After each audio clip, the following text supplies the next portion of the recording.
And we are live. What is good, everybody, man? Welcome into the Bluebloods, FCS Football Central, the Coach's Corner edition, man. As always, myself, my guy, Coach Fred. And, we were going to do a live stream yesterday. We saw that FAMU had a meeting today. So we were like, man, let's push it back. I got super busy with some other stuff I was doing. So we pushed it back a day. And I guess it didn't disappoint. So listen, guys, we're going to start with the FAMU coaching search update. I'm going to let my guy, Mr. Campbell, call in here in a minute. We're going to talk Texas Southern finally naming a head coach.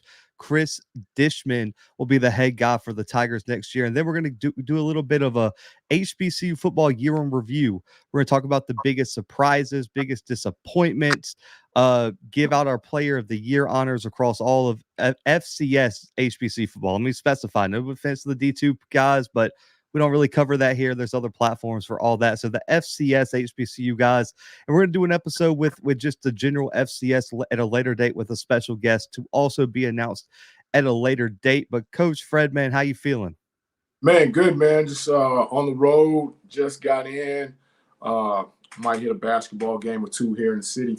But other than that, man, been really entertained today and yesterday. I don't think I listened to much music in the car, catching up on some different news within the conference, within football, man. So it's been a good 2 days for talk radio. Oh man, I mean, I'll be honest, Coach. I thought that this was going to be kind of a dead period, where we got to take a little bit of a break between signing days.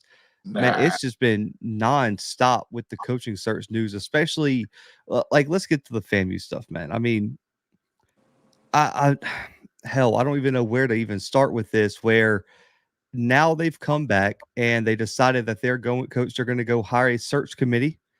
I think the price tag on that's $50K is what the report's been, is that it's going to be a $50K price tag for that search committee. And the goal is to have a coach named by signing day, which is early February.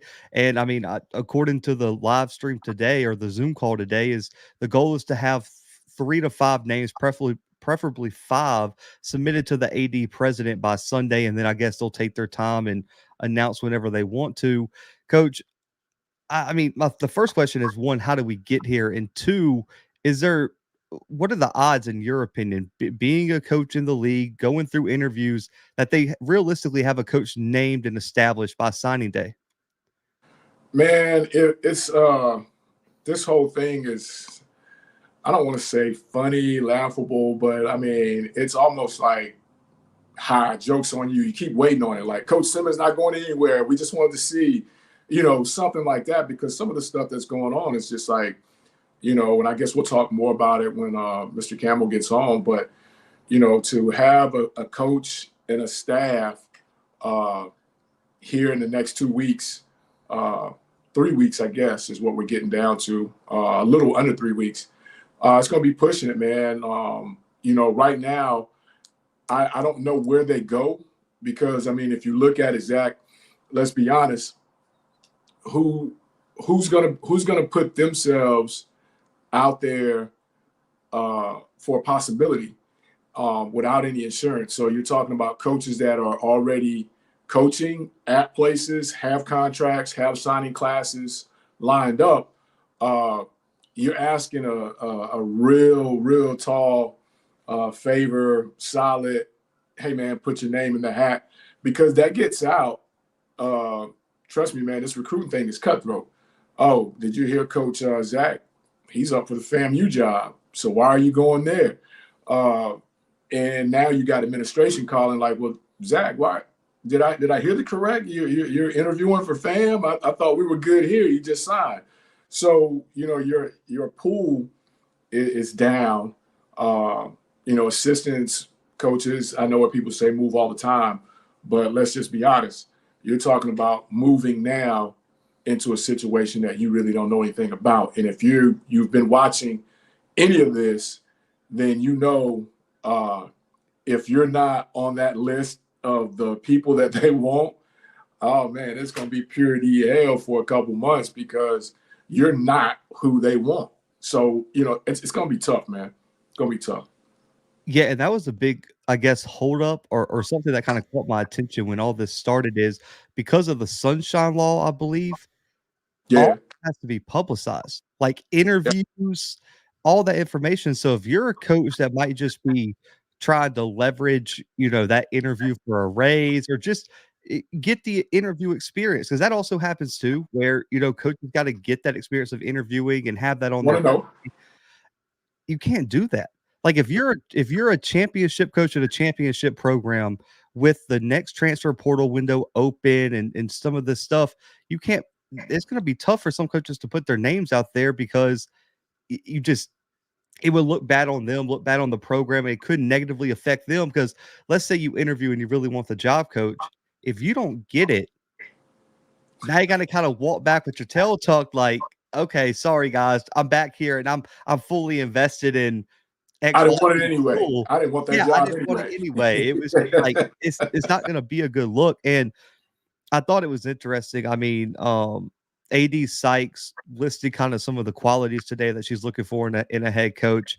I will say, I'm sorry, this is no like listen, it was insane that she even said this, but for relocation to have even come out of anyone's mouth about a quality like are they willing to relocate? Coach, have you ever been offered a college football job that you didn't have to relocate to coach at that university? No. I'm But if that's possible, man, sign me up because I think I could do both. I really feel like I could coach at Alcorn State. We practice in the morning. FAMU practices in the afternoon. If I can do this thing like now over Zoom, man, can I drop my name? You know what I mean?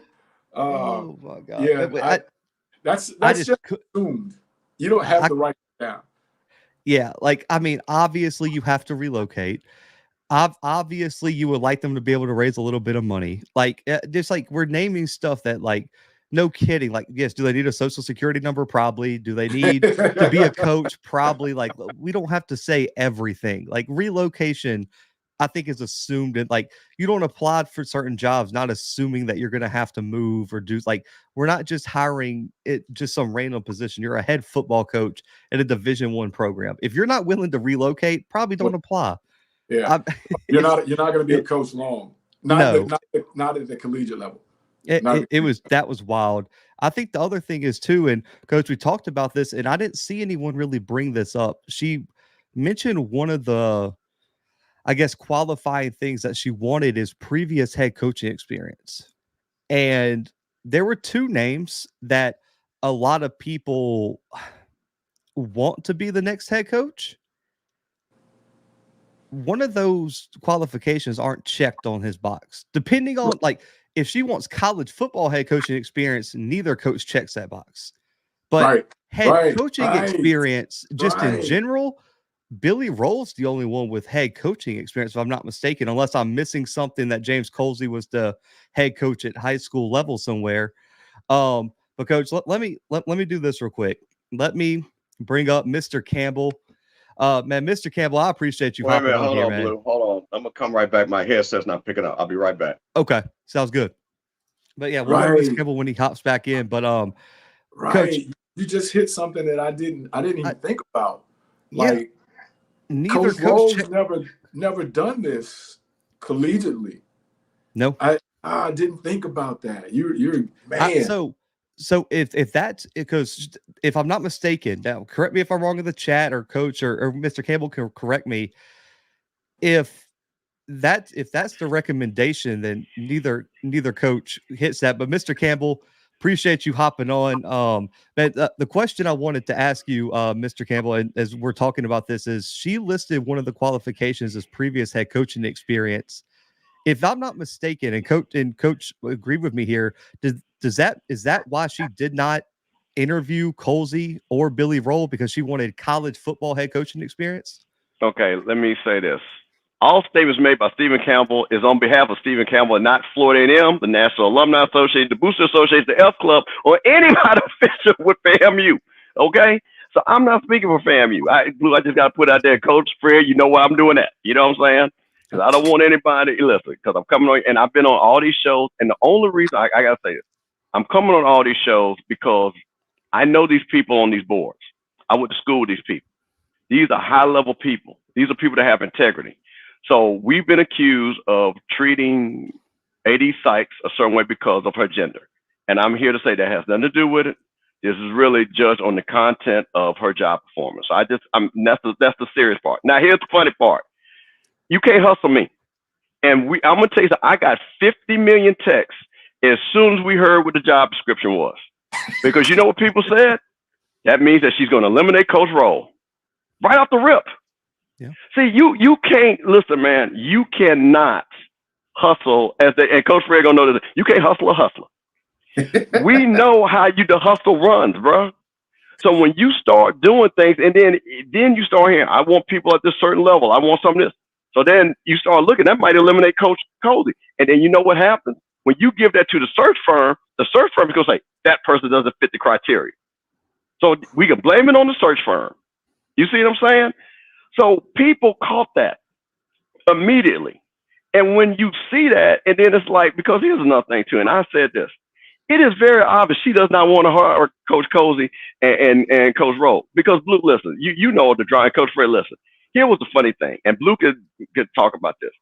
So we get the tweet. Blue, I think you retweeted. Remember we saw the tweet about Coach Gibbs? You know what I mean? And everybody was singing hallelujah for FAMU. Well, it's going to be cozy and everything. Literally 3,000 people on like 5 platforms was on a board of trustee meeting that 99% of the people have never been on, right? And she gets to the point where everybody, it's like, and I told people, this was like the OJ trial. You know what I mean? The verdict and everything and stuff like that. It was literally, and when she just went past that, this lets you know that she doesn't want to hire these 2 men. And that is disrespectful to those 2 men. That the fact that they're not even, in her mind, even considered. Now, this is my opinion. So I'm saying that. So that's where I think a lot of FAMU people have the problem. And that's why you saw today, because once again, it got streamed again. And you have people from Mr. Taylor, I think he's with the Rattler F Club. We don't need no doggone search committee. I got 2 candidates right here. Now you go, and like, I would tell you something. This is what Cris Taylor did to me. He was like, "Okay, we need 3. I got 2. You pick one, and we can go ahead and get this over with by tomorrow." That's exactly what happened.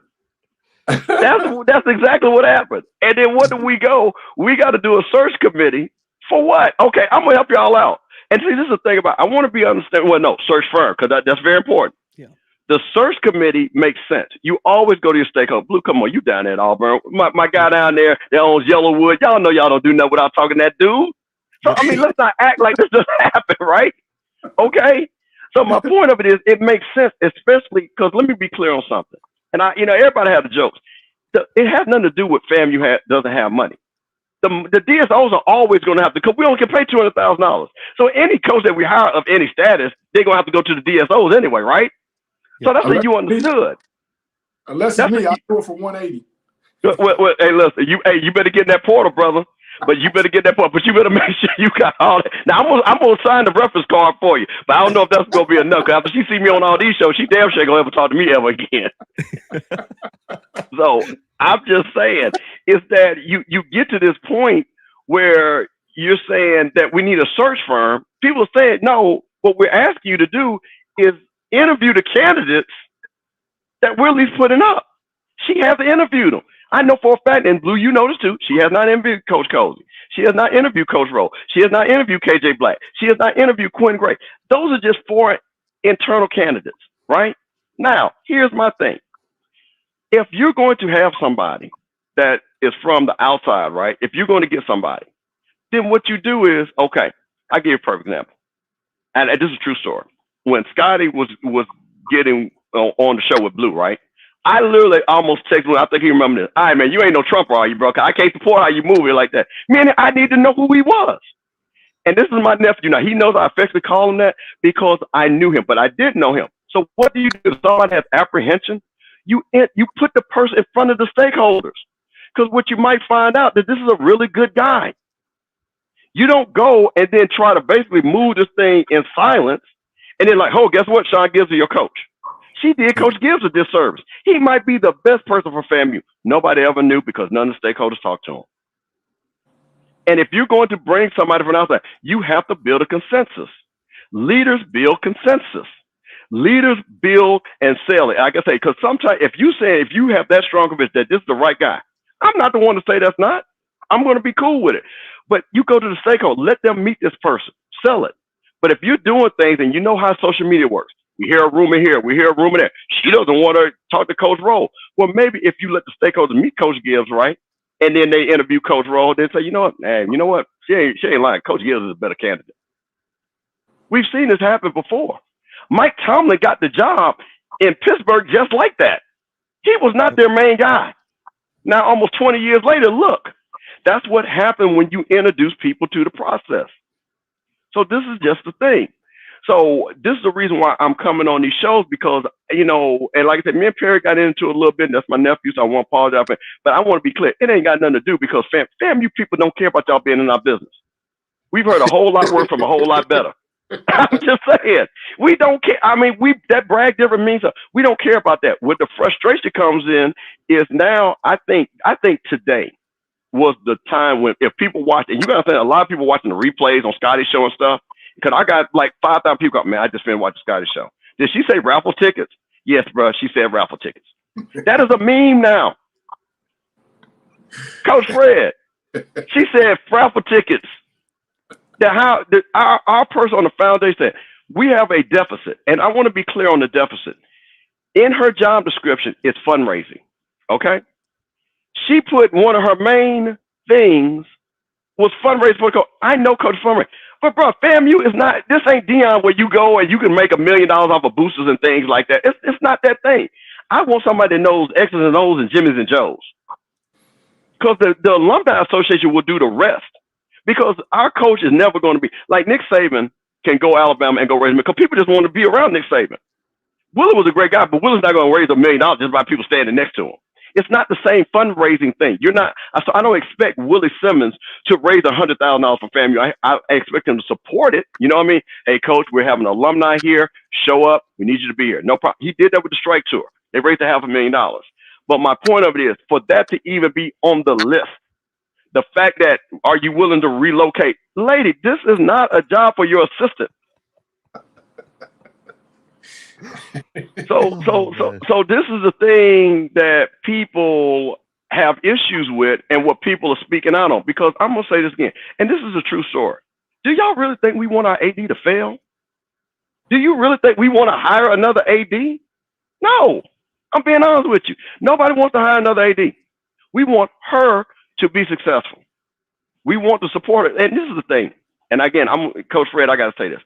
You have been with Alcorn when they've been on Celebration Bowl. Am I correct? You've been in that dome, right? Okay, that's what I thought. You know the feeling of the defeat stop, but you also know the feeling of getting there. You know about the SWAC championship. We actually won it. That AD could have got on that big board and said, I need $1 million from y'all because we about to run it back to Atlanta. We're doing a back to Atlanta initiative. She would have got $1.2 million the next day. I'm telling you what I know. They would have been donating from their seats. Donating. I'm telling you, she would have had $1.2 million. I'm telling you right now, they had $1 million just for Willie and all the coaches. And that's what people are saying. Coach Red's going to Colorado is because he didn't know if he was going to have a job. I'm not mad at it, but I'm going to tell you what I do know, that the money was raised for him to get his money. I'm telling you what I know. So this is the thing that people are upset about and are outraged about, because I'm going to be honest with you. Look at what you guys did. I was on with Coach Said, with Rocky and Coach Cole. Outstanding. But you know what you guys did? And I asked him this process. When Coach Fred McNair was thinking about it, he said, they put me in place and I talked to the players. I kept them together. And then they moved them in the spot. And guess what? Y'all still rolling in recruiting. Tell me what's the difference between you all and FAMU. And we won a national championship. So our decision should be even easier. I could understand if Alcorn wanted to say, well, let's see. But they knew, based off of what Coach Fred said, clearly you guys from the staff supported him. You know what I'm saying? He said that. He said he talked to all of you all supported him. So they knew that was a good decision. Sometimes you have to understand what it is. Now, I've heard these arguments. They should be looking at all this. But here was the problem. The thing, and what I keep telling people, when you sit in that first chair, you always got to be looking forward. So and let's forget about if she told Willie he needed a raise or not, right? Let's forget that. Let's just talk common sense. Willie was a hot coach. I'm telling you right now, the day of the Celebration Bowl, I already got 5 other names ready, just in case somebody big comes from. Because Blue, come on, we know if Willie had got an OC job, he was leaving. Would you not believe it? Yep. Coach Fred, right? Thinking about it. Without even thinking, and nobody would be mad at him. So I'm already thinking ahead. Man, you know my coach is pretty hot. So then here's the thing. Then you go to the stakeholders, and then if you put up your name and they don't like it, then you go get the search firm. We should have the search firm in December. Yeah. Then that works. Then you can run everybody through there. And let me say something too about, okay, let me tell you about the hustle, right?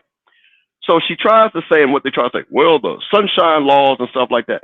I'm going to tell y'all a secret. I went to Florida A&M in 1988. Florida and Florida State have both hired coaches with their sunshine law. You ever heard who their coaches were going to be until they got hired? So don't do that. I'm just telling you. So don't tell me that Florida State did not interview other people than Mike Norvell and then Billy Napier down in Florida recently. You see what I'm saying? So how did it not hinder them getting coaches? And now we're talking about our level. It's not going to hinder us because at this level, we're at the highest peak of this level. So you can't use that when Norvell and them had the same thing. He was at Memphis. Napier was down there at Louisiana, right, Blue? Yep. Lafayette. Yep. Lafayette. So they have the sunshine law. How is that they can move in silence or move it to where a point where, again, because here's the thing, guys, me and my partner used to have an agency, right? The way you move around that is you don't talk to the coach. You talk to the agent. Hey, let me tell you something. Coach Fred, you're the agent for Coach McKinnell. If we had a job open, do you think Coach would be interested in it? Maybe. What numbers you talking? We talking 300,000 and this, that. Okay, I'll let you know. How many people you got other candidates? Well, actually, Coach, we really want him. Because you know who you really want too, right? Let's be clear. It's not 5 people. You have your guy. So but then you say, hey, I need you to apply, right? But you're going to get the job. But because the Florida Sunshine Law, I need you to apply. So then I put my stooges, my straw men in there, Steve Campbell, Coach Fred, No Name, and all them to have them apply. And those are guys that you see their names. And then when your name pops up, because you understand something, the window is how long I make it. The window could be 30 seconds. So yeah, the Florida Sunshine Law, when they put it out there, well, guess what? I've already hired Zach McKinnell as the coach. We already announced it. Yep. So this is what I'm trying to tell you guys. You can't play somebody that knows this business like I do. You can't play somebody that knows how these things work. That's what I'm saying. I come from this. I know this. So that's what my point of it is that's my problem. When I see this and people come and say, you guys are being misogynistic. No, let me tell you something. I want my AD to be successful. I own a business that sells to women. You think I'm going to be misogynistic? That's against my brand. So that's no way that I'm going. And the people, Curtis Johnson and those people on the NA, these are people, high quality, high caliber people, man. These people are not somebody that they're going to treat somebody bad. My dean at the business school, Dr. Sybil Mobley, she's a giant. People thought she was the president of the school. Nobody was looking at Dean Mobley like, oh, you're a woman. You're not as great as Dr. Humphries. You crazy? So we have always been around strong women at FAMU. FAMU produced strong women. So for people to sit back and say that we don't respect women, that's disrespectful to us. So that's the reason why I'm coming on all these shows and I'm saying it out loud, because I can't allow these narratives.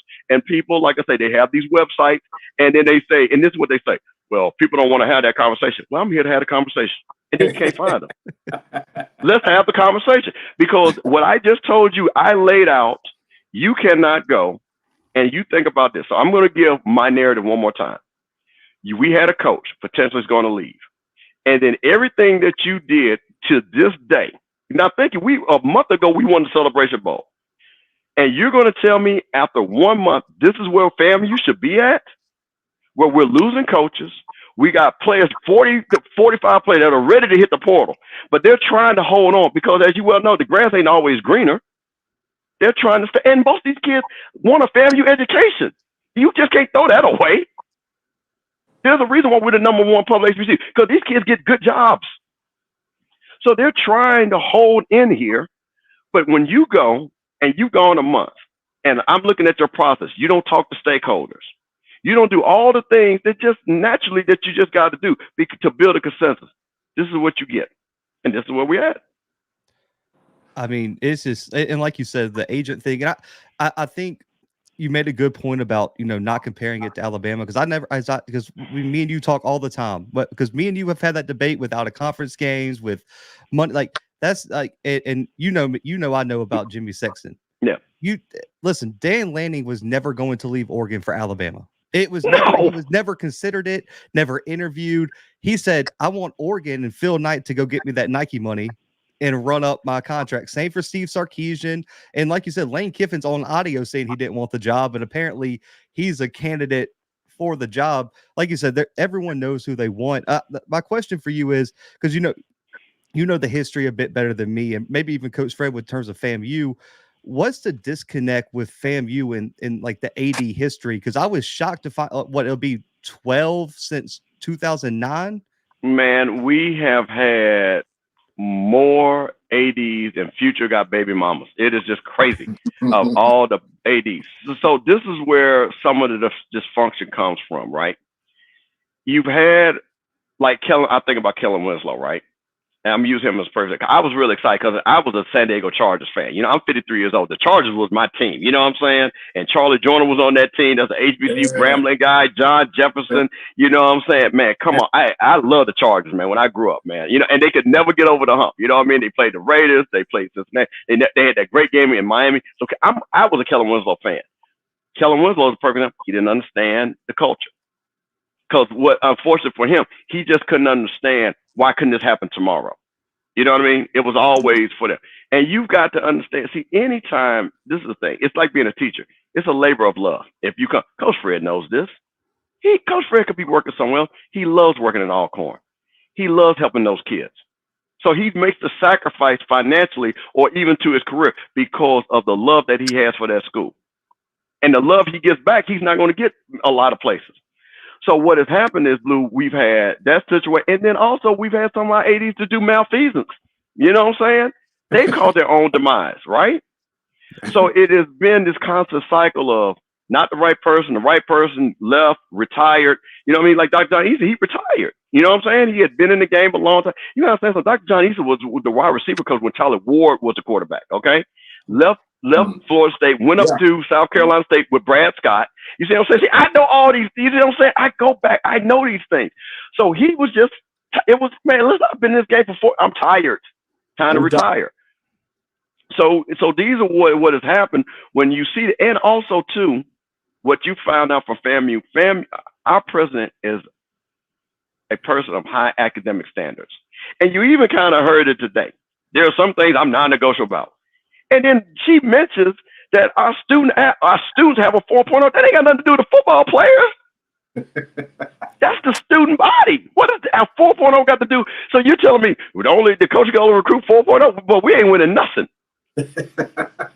You know what I'm saying? And you don't have to be a 4.0 student to be successful in college. No. So that I don't even understand the correlation. So my point to answer your question is that we have never had the focus where we got the right AD, right? To come in and say, I want you to focus on athletics. I want you to have a background in it. And I want you to do those things. Because it's like Coach Dr. Brown's like, okay, you go do your job and then let me know when I show up for the football game. Because I'd rather be over here because what he does is a really good job of raising money for the academic side. We do have the largest endowment. We raise the most money in research dollars. That's his thing. And I'll tell you, and I'm going to give, to our people that are real big football men, and believe you understand it. He's just like the Big Ten coach. This is the reason why the Big Ten coach didn't care about playing at COVID. Those schools are really big academic schools. Yep. People don't really understand the Big Ten is really that whole consortium of schools. That's why they didn't want to let Nebraska in. They're like, y'all don't even have this, So I'm telling you what I know. So that was why it was nothing for them to say, no, we're not going to play during COVID. Because those are very serious research universities. So I'm saying that use as an example to see what Dr. Robinson's mindset is. He wants FAMU to be the first HBCU as an R1 university. That ain't got nothing to do with athletics. But here's what happens. And you can look right across the street. Let me tell y'all something. When I got down to FAMU, Florida State might have had 15,000 15,000 students, and I'm pushing it, right? When Dion and them boys got down there and them boys went on roll, they went to 25 because of the football team. Alabama had more out-of-state applicants in their history because of the football team. So you cannot say that the football team does not bring an additional light, because you know what it also does?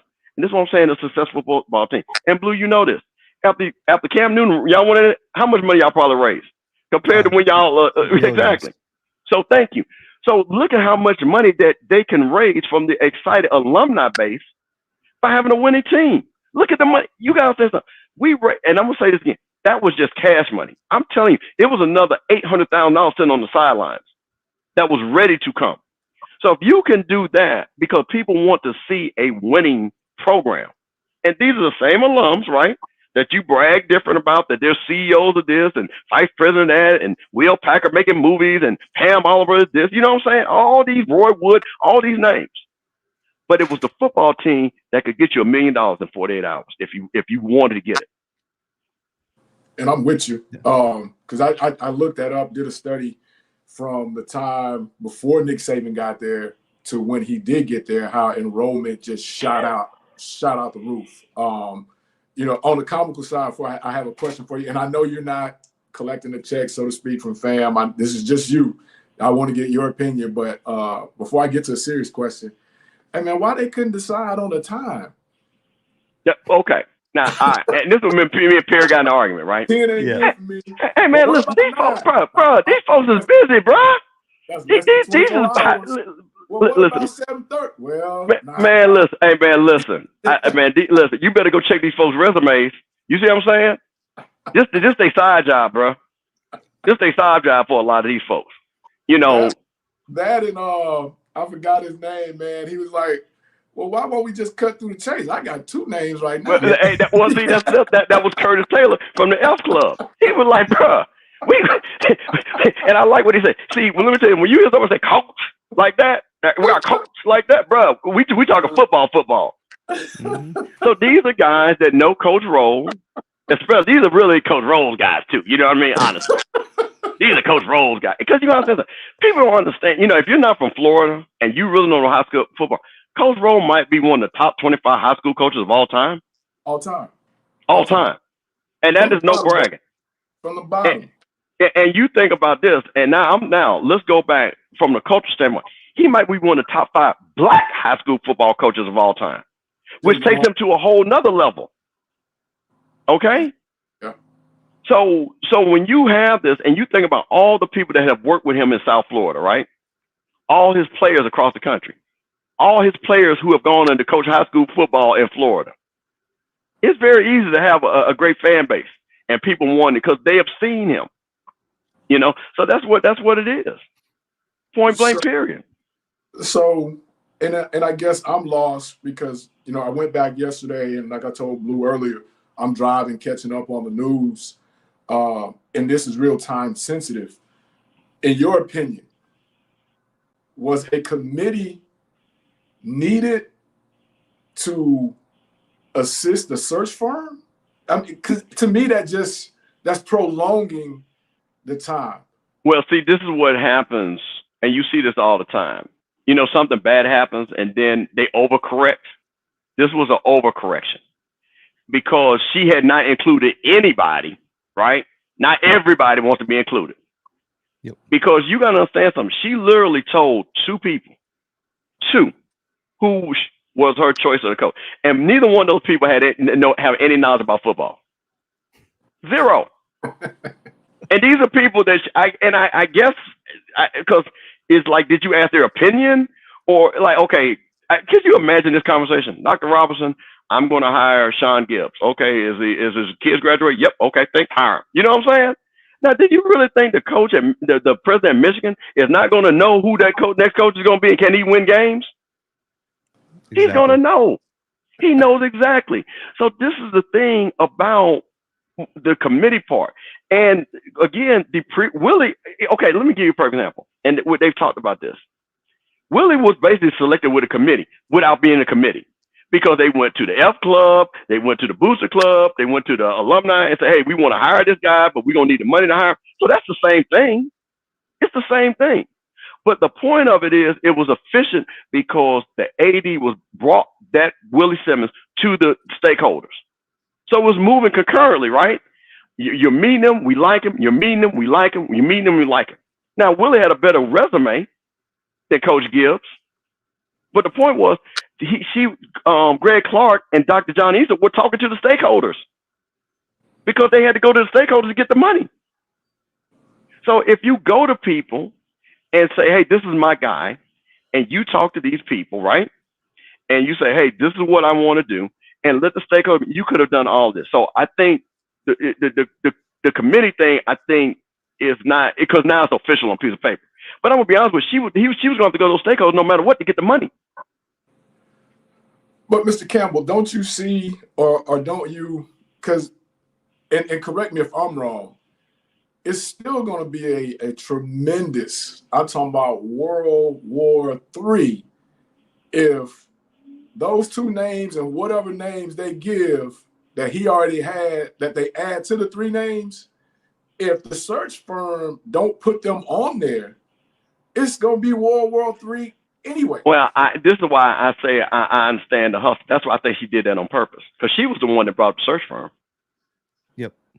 Think about that. I think that was out of spite. I think that was out of spite. That's exactly what it was. It was, all right, I tell you what, you won't give me what I want. I know what the criteria, I know what the president wants.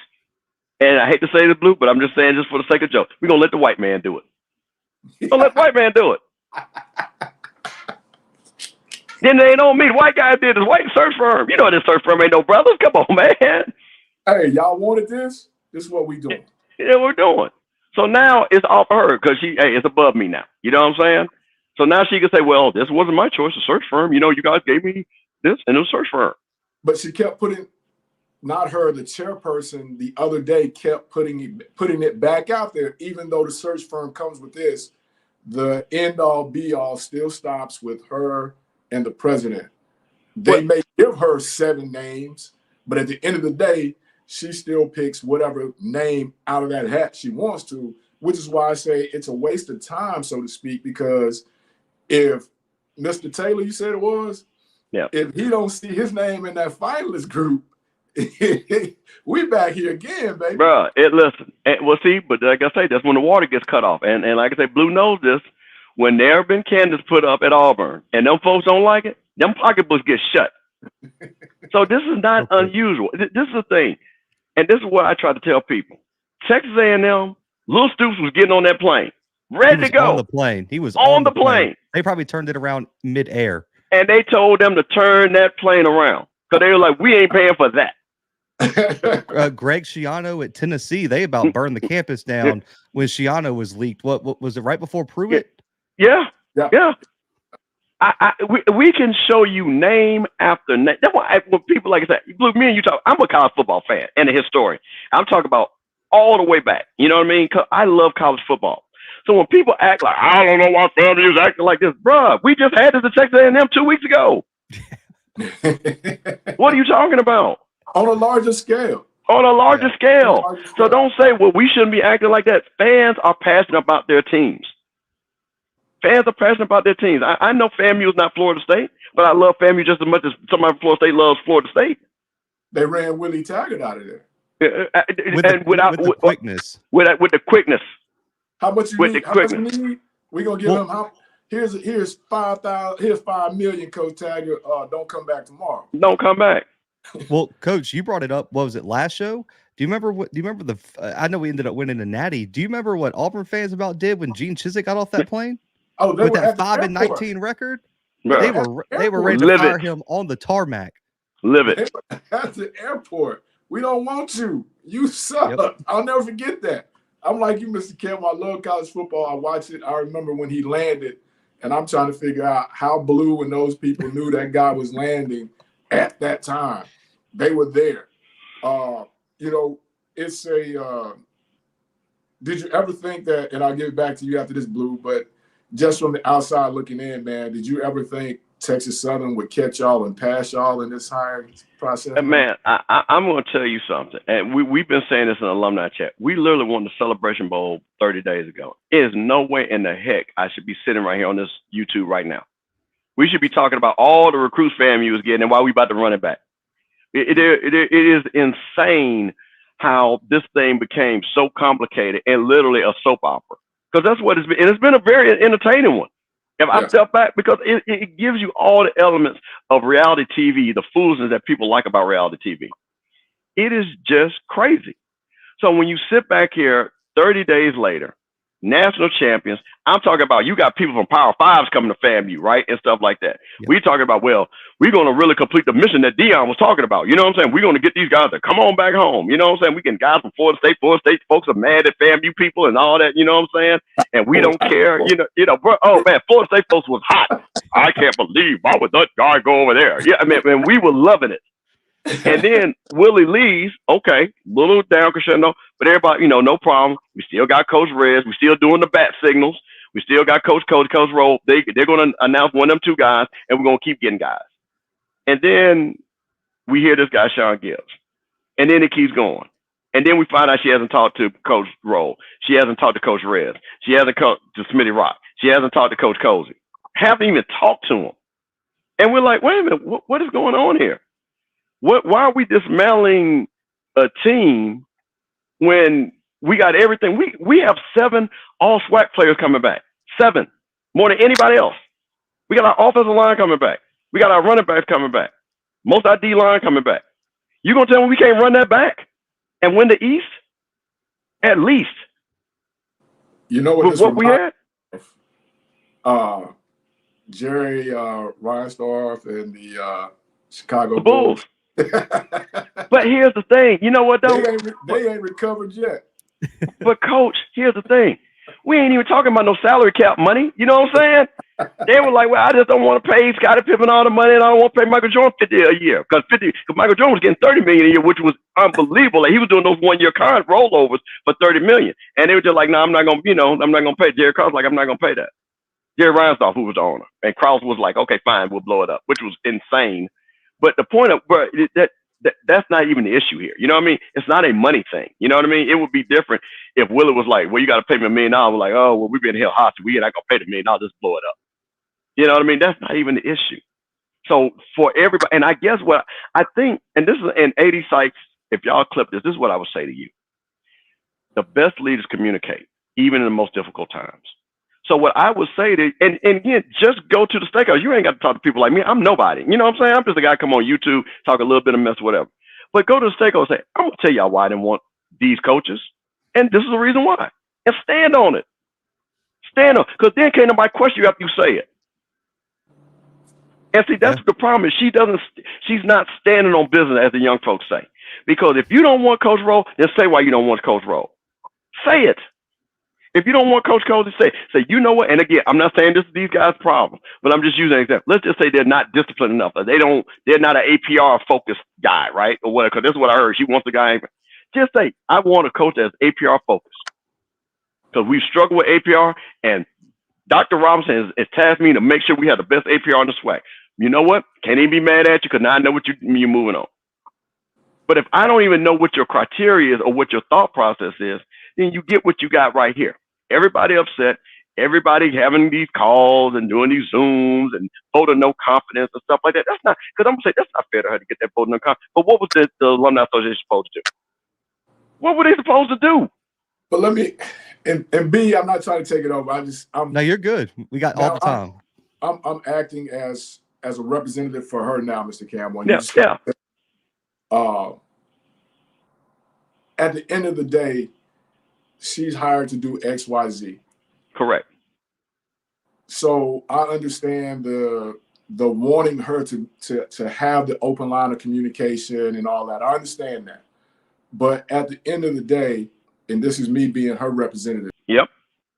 At the end of the day, it's on her desk to make it happen, right? Yep. So, and they say every AD has 5 names in their drawer somewhere for this type of emergency. So she looks at her 5 names. I've got to assume that she had a conversation. Now, what kind of conversation she had with Coach, Cozy or whatever to give she him. She didn't, but that's the problem. See, that's the coach. But that's the problem. Tag though. That's what I'm saying. Like, how do you get the interim tag? Well, let's go because she had to name somebody interim tag, and Willie was like, "That's the best person to do it." So, hey, email. Here's this. Nothing verbal.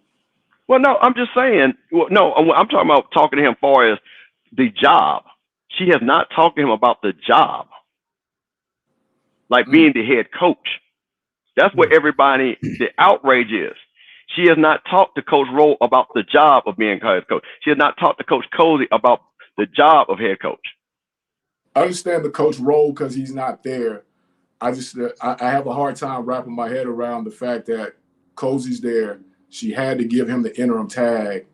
At some point, I would think that in that conversation, are you interested? No. We'll talk later, but no. Hey, I need you to hold it in the middle of the road for this, whatever. Nope. So back to, what I'm asking you as an alumni, as somebody that's really vested in the program. I've been listening to you for a while on the different shows. She's hired to do that. So at the end of the day, yep. If Coach Gibbs comes in there and doesn't work, that comes back to her, right? Yep. So I guess I'm kind of lost in representing her in the fact that the public outrage, I get it. We all passionate about it. But at the end of the day, y'all just, why not sit back and say, you know what, Miss Sykes, here you go. Okay. Let me answer that. And when he ends up 5-6 next year, understand now that we're going to bring you this brown paper bag and we're going to ask you not to come back on Monday. Okay. But this is your deal. Because I understand exactly what you're talking about, because I think that was part of our problem from going to back-to-back Celebration Bowls, because we had an AD, that was y'all AD at one point as well, that didn't capitalize zero on the momentum from going there, especially going back-to-back. We didn't hit the streets. The job of an AD is to go out, hit the streets, raise the money, strike while it's hot. And I'm like you, I think it's almost like she got blindsided and overwhelmed, and she just went quick to try to stop the bleeding with Coach Simmons leaving. It's just my deal. So, But, okay, so this is the thing. And you got to understand something. And Coach Dr. Robinson said this. We're not Arkansas Pine Bluff. We're not Valley. This is a major job. So the level of expectation I have for you is different than I'm going to have for the AD at Valley. Okay? I'm sorry. There's levels to this. Okay? So what I mean by that is simply this. You have to go to the stakeholders just by law, basically, to pay the coach. Because you can only give them $200,000. So you got to talk to these people. So this is what I'm talking about, business.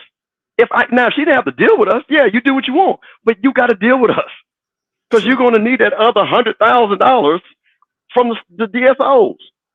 So if you know that, and you know you can't make this move without them signing off on it, because I'm just saying, I don't think from what, again, now this is the speculation part, that she was going to give him the $300,000 that Willie got, right? Mm-hmm. Or whatever. So clearly she could have just went with the $200,000, but no, she knew she wanted to pay him more. So that was the thing. And you understand, so she didn't even have to talk to the board of trustees if she would have went under $200,000. Okay? She could have just hired him. Mm-hmm. But once you hit that $200,000, you got to sign off on the board of trustees. Okay? And I guess the guy was like, nah, you're going to pay me. I don't blame you. You're going to give me this money, right? So the problem is, again, when you go out and you have to deal with stakeholders, right? And especially when you, because I'm going to tell you this. I talked about this on Coach Cole. Lou has trusted me to come on his platform and know that I'm not going to cause an FCC violation, right? This is trust over 2 or 3 years. The only way you gain trust is about doing things respectful to me. So if you're doing that, then you know what, Coach Fred? I'll let you slide because I'm going to trust that you're going to do right because you've done right by me the last 8 times. But if you never contacted me, you understand, the first time she talked to the National Alumni Association president, when she calls to ask for that money, is that trust? Okay. Then you say, now this again, this ain't no speculation. You say this money is to retain Coach Simmons. Mm-hmm. That's why those people gave the money. They didn't get the money for a coach. This money for Coach Simmons. So then the question when Coach Simmons not retained is, did you know that Coach Simmons was going when you called Curtis? And if you did, why would you call and say the money's for Willie Simmons? I would You see? I would say she didn't know. I would say okay. I'm going to say right now. I'm her representative right now. Yeah. Well, okay. Well, see, that's what I'm saying. See, now you keep going back to where I'm saying about you're showing your lack of experience because you should have known. Right. Because again, you don't think like the guy from Washington. I'm not shocked that guy from Washington dipped. You know what I'm saying? Washington doesn't pay anything. You don't think Washington's like, man, we got the hottest coach. I'm pretty sure they knew that guy was going to dip. Because I thought he was going to go to Michigan, to be honest with you. I thought he was just going to slide on over to Michigan because that seemed like a better fit. You know what I mean? We'll see what Alabama thing. We'll see how that works. But I ain't going to get into that. But my point of it is that when you have to go to stakeholders automatically and everything, you got to play your hand a different way. And also, too, this goes back. You remember how she said, what did she say? I want to hire a coach that understands the HBCU culture, right? Well, I'm going to say the same thing with you. You need to learn FAMU culture. And if you didn't know that these DSOs were like this, then that's your bad, baby. Yeah. Because you should have been ingratiating yourself with these people because you know what she should have did? Because again, if you have a relationship, right? I tell you this, I do this with Scotty all the time. When Scotty getting ready to do something off left, I call him. Don't do that. But we have a relationship. Nobody even knows something. Say, I'm like, hey, man, hey, Mr. Campbell, I found it. I like, don't say that. You're going to get sued. You know what I'm saying? Don't do that. But he trusts me to tell him the truth. And he tells me because he knows I'm not going to go out and say anything. So my point is, if you have trust, then you say, Curtis, hey, President Johnson, I'm thinking behind this outside guy. I know people really want somebody. Oh, okay. All right, cool. You work around because you built the trust. But see, this is total not trust. And then when people come at you, because I'm never going to come at Blue crazy because I got a level of respect for him. That's why I apologize, Perry. I have so much response for Perry. It just drove me nuts that when Perry just used that analogy with Alabama and FAMU, and I had heard that for 50 times, I was tired of that. You know what I'm saying? Had nothing to do with FAMU. I'm like, stop doing that, y'all, because that's when I know you don't know about college football. You know, that was the college football fan in me, knowing how Alabama got their coach. It had nothing to do. There was no magical thing about the AD was like, it's going to take. Jimmy Six said, one of my guys, I'm going to call which one, and they'll be there on the plane the next day. And Blue knows that, and that's exactly how that went. He asked them all who wanted to go to Alabama, and none of them wanted to go because they didn't want to follow Saban. And the boy was like, yeah, I'll definitely go. I can get the hell out of Washington, and I can make triple the money. So that's how that worked. So that's what I'm saying is that the problem in this situation is if you're going to say my way or the highway, the only time people say my way or highway when it's your shit. Excuse my language. No, but this ain't your stuff. This is FAMU stuff. So you have to build a consensus. You got to work with people. So yes, we all know that. So every AD, Alabama's AD, Auburn's AD, North Carolina's AD, it's always their final decision. But I tell you what, most of them are smart enough to know to talk to the people that they're going to next week ask for the money. Texas A&M. Hey, so that's why I'm saying this shouldn't be unusual. And it's like people keep throwing this out there. Well, Mr. Campbell, you don't know how many Twitter are, and I just get in an argument just to mess with people now. Well, it's her job, and you guys should give her a chance. But here's my problem why people are nervous. Why should I give you a chance to tear something down? You know what I'd rather for you to do? Let this not work, okay? Let this not work. We got more because the unknown is worse to me than the known. So I'd rather for you to run it back and then put it on us that Smitty Rock, Coach Roll, or Coach Cody couldn't coach that team.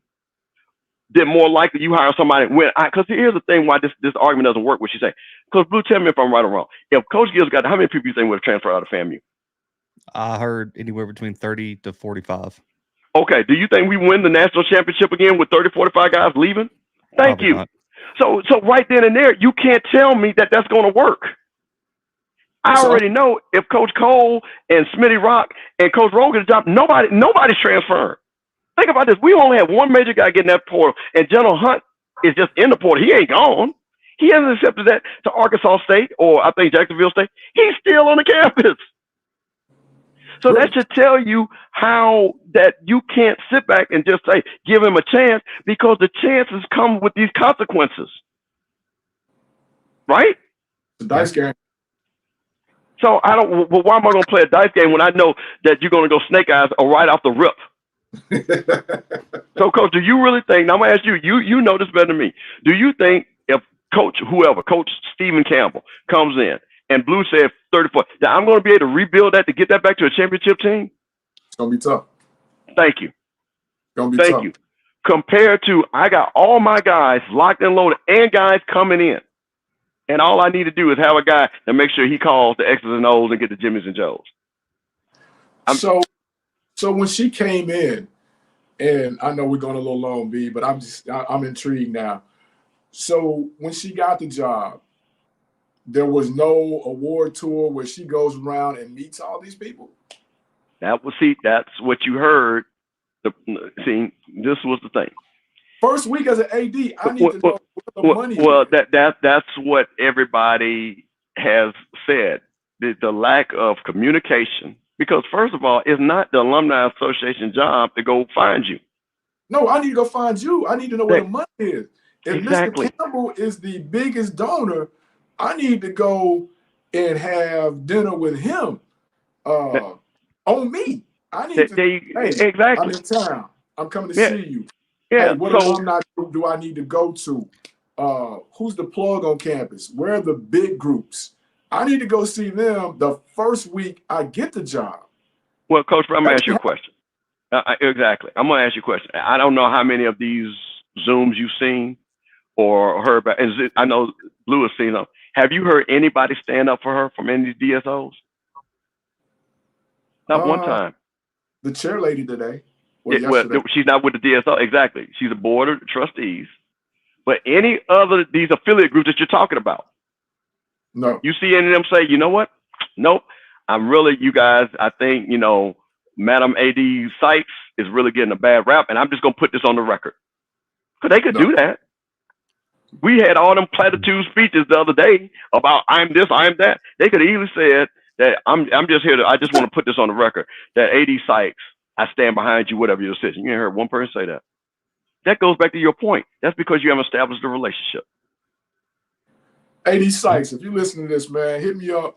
I need to be your publicist. I'm not going to charge you a lot, but we're going to get this thing right, because at the end of the day, they didn't give her the book of how to do this thing. And I understand that, I'm from Florida. My family's fam, my other side is BCU, formerly BCC. So I understand that. And there's alumni groups throughout, not just Florida, Georgia, Alabama. So if I'm hired on Monday as the AD, hey, I'm out of the office the next 2 weeks because I got to go see these people. I got to go meet these alumni groups, especially with her coming in the way she came in. So I just can't sit here at 6:46 on January 17th and believe that she didn't go and meet these people and have a sit-down dinner, drink some wine, and start a fundraiser that week when she got there. Well, and I'm gonna say one, and I didn't want to bring this up, but you made a point. But see, this is the thing. We need to have these conversations, because I'm going to keep saying this. This is a conversation that people have. This has nothing to do with her gender. But I'm going to go back to your point. The way she came in, right? And I'll just leave it at that, right? She came in through another door. Yeah. Okay. So you already know. So just say, okay, let's just say FAMU people are petty, which they are, right? We got FAMU people that were more qualified. They didn't even hire the FAMU person, right? You think them people gonna forget that? So you already know that you're behind the 8 ball, because people don't even want you there. Because the frat brother and the sorority sister didn't get hired. That everybody thinks is better. Okay, and I'm just saying that just in the in the universe, the FAMU universe. Such and such was better. That's my sorority sister. Such and such was better. That's my fraternity brother, right? Okay, fine. You got to know that. You know that's out in the air, and let's be honest, you know how you got the job. So if somebody basically, again, for the lack of a better term, hooks me up, then I know I got to be on my P's and Q's right off the rip, because I know everybody is going to be fact checking me or doubting my abilities. Waiting on a slip. Waiting on a slip. Right. I got to go see those people. And then that's the thing that Blue, back to you. I mean, my final question was, man, Mr. Campbell, I didn't expect to keep you for an hour, man. So I appreciate you. Yeah, but no, man, and I'm sorry that I took up your time, because I know this is not what you guys had your show about. Oh, no, it's good. People want to hear this. Yeah, no, people want to hear this. But my final question, is the relationship repairable between AD Sykes and all these different groups and everything, or is it just kind of like a burned bridge that it's just a ticking time bomb now? Well, I'm gonna tell you this. I am an optimist, and I believe winning cures all ills. And if we get back to winning, right, and she can go do her little dances in the videos and do her little pep rally speeches, and if she then says, okay, you know what, let me work, let me fundraise, because people see, we don't want her to fail. Her failure is our failure. So we don't want her to fail. I want to, AD Sykes, we don't want you to fail. We want to brag different. And bragging different means if she comes and we get the coach, let's just say, to your point, Coach Fred, some kind of miracle way Coach Roll or Coach Cozy, the search firm selects them. So then you quieted those people down, right? You quieted those people down, they're not going to say, let them folks cook. They start recruiting. They start getting, people start getting excited again. You know, Light on Sports is putting all these different graphics together. Blue is doing his tweets and stuff like that. So now we go into that. And then all we got to do is start winning games again. And like I say, it's 2 games. We go up to Jackson and we go to Alabama State. Win those, ain't nobody going to care what she did. Win those, ain't nobody going to care nothing. And the Florida Classic. And the Florida Classic. But I'm talking about those are the ones up front, because what's going to happen if we lose those, that's when people, she ain't going to even get to the Florida Classic by then, because people are going to lose their mind.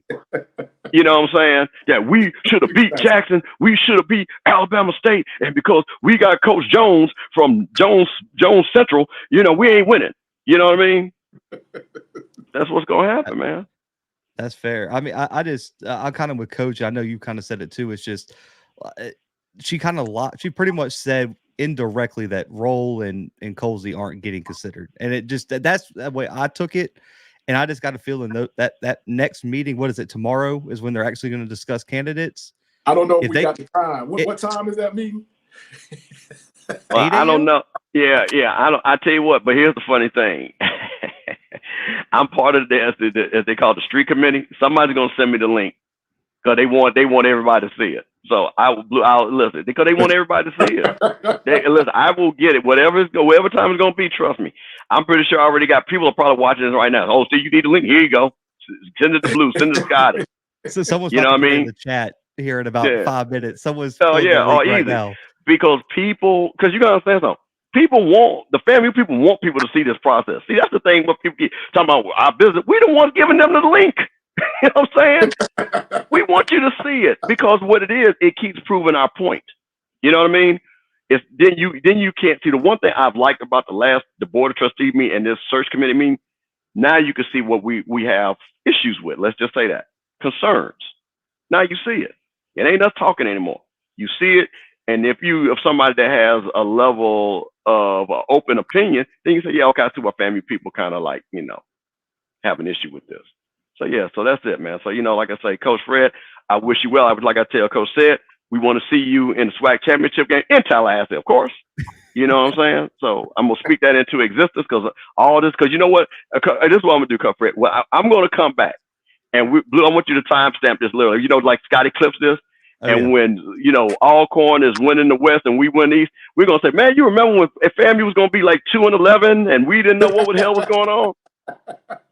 So I'm speaking that into existence because the only team we haven't played is y'all. So we got to play y'all. We got to play y'all.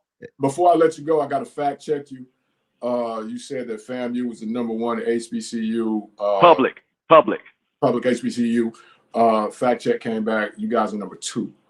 No. U.S. News World Reports. We are the #1 public HBCU. U.S. News, and that's lit. I don't know what list you talking about. And who do they have #1? Yeah, who do they have #1? Did you just fact check?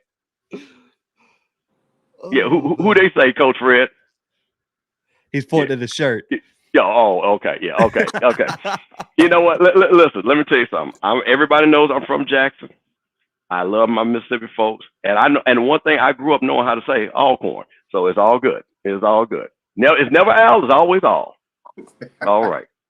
Oh man, Mr. Campbell, I appreciate you, man. Listen, we're gonna have to have you back on as this process goes on, man. But I definitely appreciate you giving us an hour. Hey man, I appreciate you having me on, and like I say, family folks hang in there. And one other last thing to my family people, people are watching, so I'm gonna say this: let's be respectful of the process. Let's not be on Twitter saying things. If you ain't no need of checking folks. but let's make sure that we do brag different. I'm talking about in a very positive way, because one thing about it is we are still FAMUans and we do represent Florida A&M University. So please do it in a positive manner. Talk to y'all later. Absolutely. Appreciate you, Mr. Campbell. Thank you. Awesome, man. Well, listen, I don't think me and you could have delivered any more relevant information than that. So, man, appreciate Mr. Campbell. I know he's busy, yes. So, and he's been all over these shows. So I know he's probably slammed, but man, HBCU year in review, Coach. Man, let's start here. And I guess we'll start with the negative, end with the positive. Since we're already on these coaching searches, man, we'll talk about Cris Dishman probably at the end, or maybe even on the next episode, and give him, his shine on that. Coach, the biggest disappointment in HBCU football this year. Now, you can go any conference, any HBCU at the FCS level. If you have multiple, you can give them, man. But when you look at this year of football, your biggest disappointment in terms of HBCU football this year. I have to go with Southern and Bama A&M as an honorable mention. Southern, because there was so much noise around Coach Dooley and what they were going to do, and how they were going to just run roughshod over everybody. And all the talent they had. I can remember the summer with the Harold Bloods, that hype train. I can remember all that, the defensive hype train. We're loaded, and for them basically to come out and bring a knife to a gunfight, that was disappointing. I know they probably viewed it the same as well, and A&M, because every summer I think they win the recruiting train. They've got this kid coming, they've got that kid coming, and they put it out there for public view. And then just to have the letdown that they had is why I gave them an honorable mention. With us as a close third, we right there, and we go out there on a Sunday night in Texas, and we play like we've never played football before. But that's my three in that order. Yeah, I almost went Southern, but I'll be honest, like I know if you go off of what, like, the what was it, the SID poll, like the preseason poll, Southern had the most first place votes. Yep. They were voted first. So, like, I think that's the easy thing, but I'll be honest, I didn't pick Southern to win the West this year. So to me, like, they finished about where I thought they were, third in the division. They had a chance to finish second if they would have won that last game. I had them about second or third in the division. So to me, I don't know if that was, a huge disappointment. I'll give you the two, and these are two schools I've been on the bandwagon for. Excuse me. Tennessee State is number one for me. And it's because on paper, they've been right there, right? They should have been winning the OVC. Or at least competing for it the past 2 years, especially this past year, they had it. You got the Buck Buchanan Award winner. You return both of your quarterbacks. You return most of your running back room. The offensive line's revamped. You return most of your secondary. You have the most experienced linebacking core in the country. And again, 0-3 in the final 3 weeks of the season, and you played Charleston Southern, Eastern Illinois, and Tennessee Tech. Eastern Illinois is the only team that was a good team in that stretch. What a winning record. And you look at how they started, man. They're the only two losses to start the season, Notre Dame and UT Martin. They're rolling. Kennesaw State, Norfolk State, Lindenwood, and they're in the conversation. They're in the playoff picture. Yeah. Going into the final 3 weeks of the year, and it's just that the offensive identity was lost all season long, and they never could get it. And it's like you had too much experience, too much talent to finish 6-5, especially with the schedule that you had. Like, you can't tell me that Charleston Southern and Tennessee Tech, top to bottom, was a better team than Tennessee State this year. And it's one of those things you just even briefly looking ahead to our way too early preview, they got all that talent coming back next year too. Due to COVID years and graduate years, they're going to be good. It's like eventually Eddie George and this staff who are also too talented. They're making an OC change. It's got to click eventually. And I feel like they greatly underachieved for the talent that they had on the field this year. Yeah. Because at the beginning, like you said, I think they looked at they would have looked at those last 3 games and been like, oh yeah, we good. That was when me. I thought they were. Yeah. Like, oh, we finished this. Oh man, we good. We get to this point here, we're good. And then they had that bad loss and it just snowballed. I'm with you on that. And you were driving one of those trains. Yeah. And then the other train I was driving. I got to look at Morgan State. Now, I don't put them above Tennessee State because Damon hasn't had as long to, this is what, year 2 for him. So I'm not going to rip him for what he's done. But to me, it was missed opportunities for Morgan State. Oh, like, I mean, go back through the losses. Akron, 3-point loss. Should have won that game. Townsend, they were a more talented team than Townsend. You lose by 6 to UAlbany, who was in the semifinals of the FCS playoffs. Probably played them closer than Idaho did. And then on top of that, to end the season 14-7 against Howard, you're in that game, and Howard was the team that won the conference and went to the Celebration Bowl.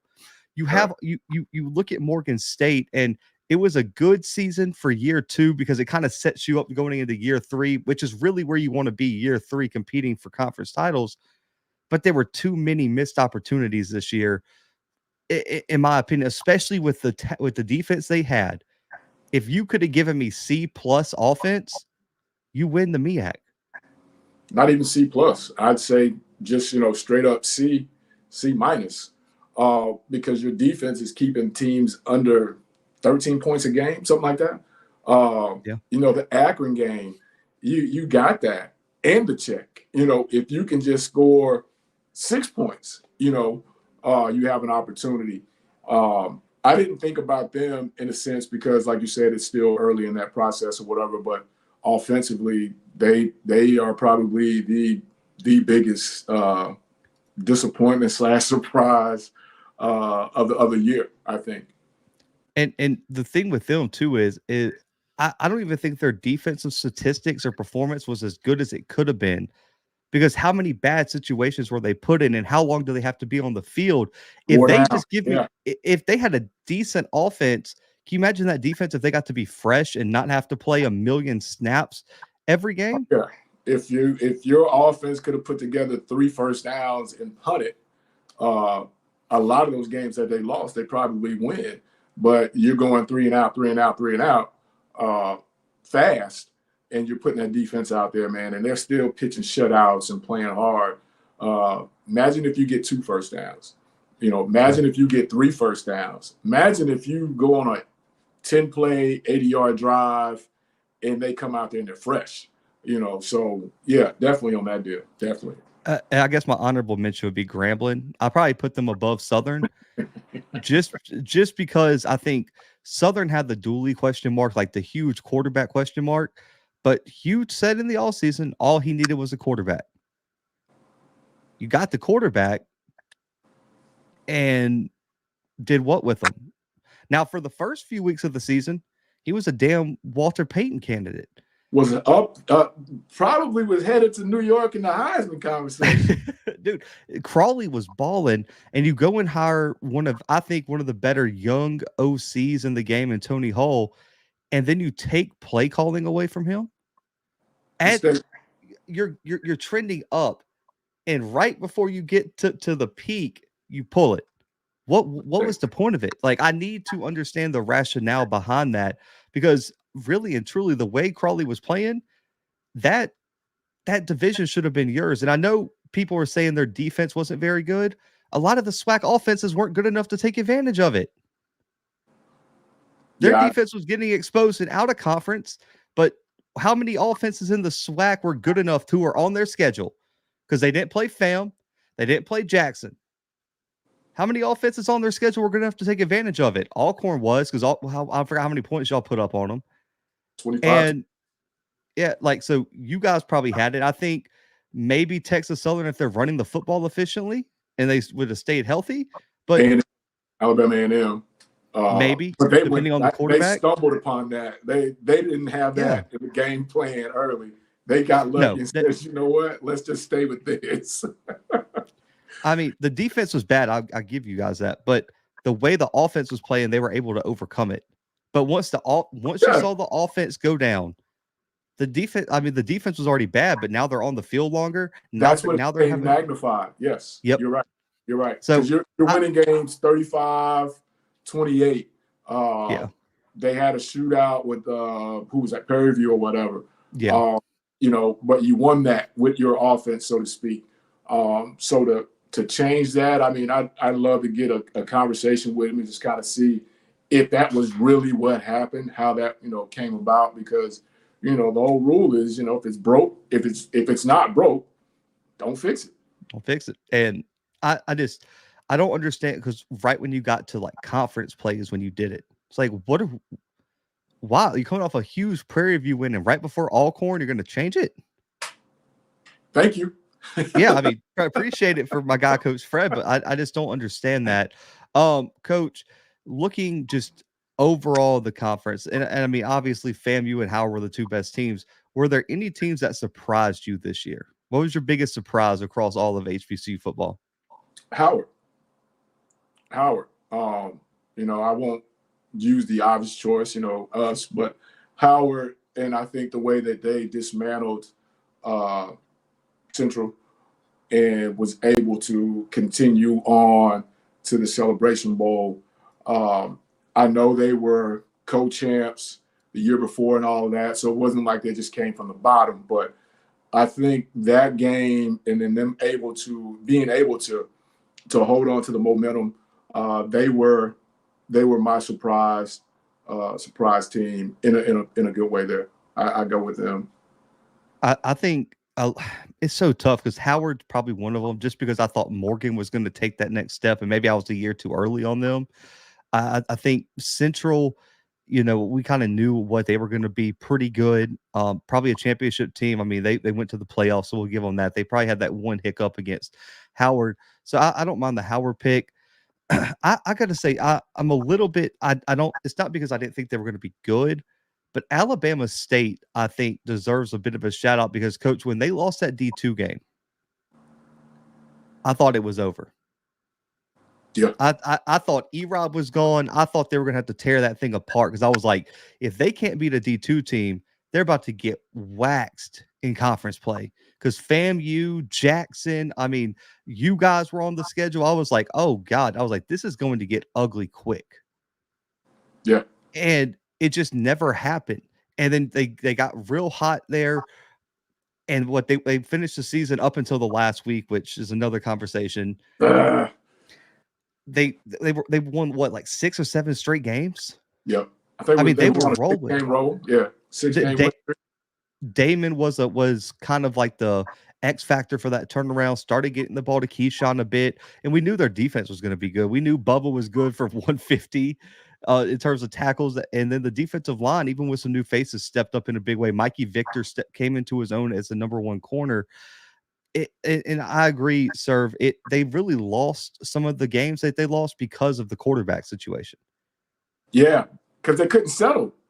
No. They were trying to please 2 football philosophies, and they got lost in the middle. I think that's outside looking in. Again, thank you for doing that. But I just feel like they tried to do a little too much with that situation. Yeah, I think Edwin makes a good point. That was my honorable mention. I think PV has got to be one, because, Coach, I mean, they're picked to what, 5th in the West preseason wise? Yeah, I mean, everyone overlooked PV, and I mean, to be fair, I kind of did too. Like, I was looking at that roster, and outside of running back, I really wasn't super confident in any position. Their offensive line was decent. They had some good pieces there. It was just a question of if they would build chemistry, but all their top defensive guys were gone. Yep.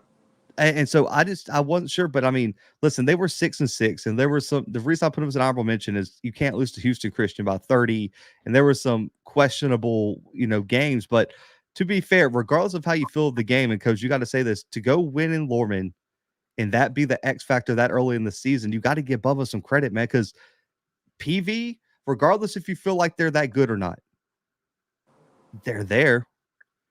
At the end of the year, they're in the SWAC championship, and every single other team in the West would have traded places with them.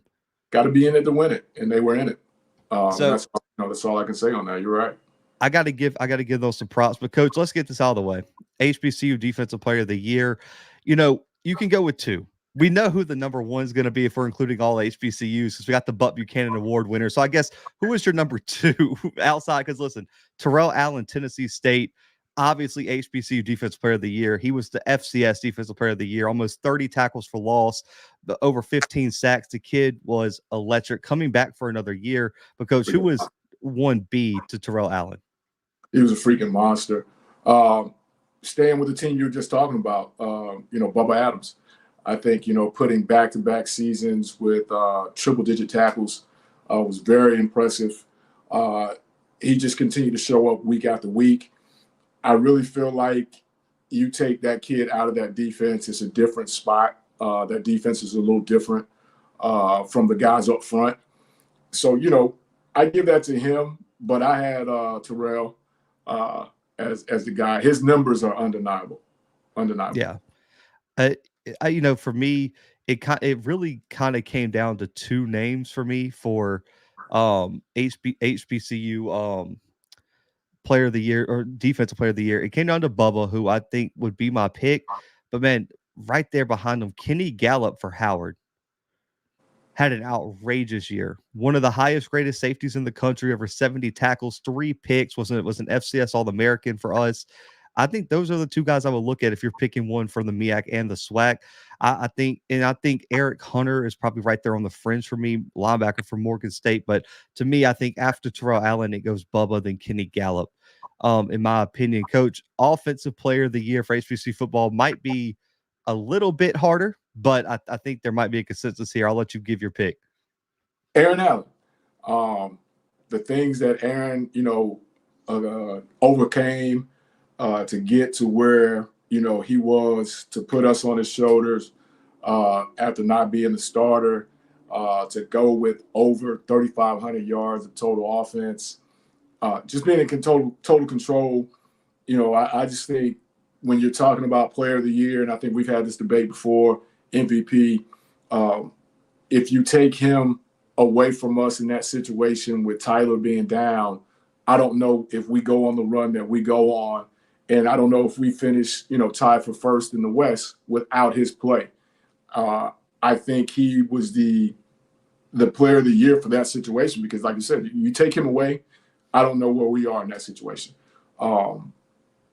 You take an MVP away from his team, how good is that team without him? So, like I said, we've had this conversation before, but that's why I kind of went with Aaron, other than, I got to watch him week after week.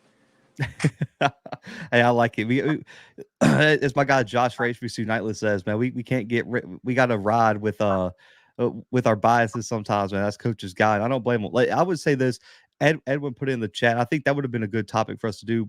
Surprise Player of the Year. I think it's got to be Aaron. For me, because Coach, let's be honest, right or not, he just kind of, in terms of the media and projections, he's kind of got overlooked by Tyler. Tyler came in and everyone was like, Tyler's the guy. Aaron's not going to play. Don't worry about Aaron. Don't do this. Tyler goes down. Aaron comes in and is one game away from leading Alcorn to the SWAC, finishes second in passing, earns second team all conference honors. Man, no one would have predicted that going into the preseason with Tyler coming in and everything. Plus, a lot of people thought Jarvion was going to be the guy for that offense, which he would have been if teams weren't putting 9 in the box and letting Aaron cook over the top with Monterio and those guys. But Coach, I think for me, I still got to give it to Davius. FCS All-American. Coach, this dude had 21 passing touchdowns, only 4 picks, 18 rushing touchdowns this year. Oh, he's a monster.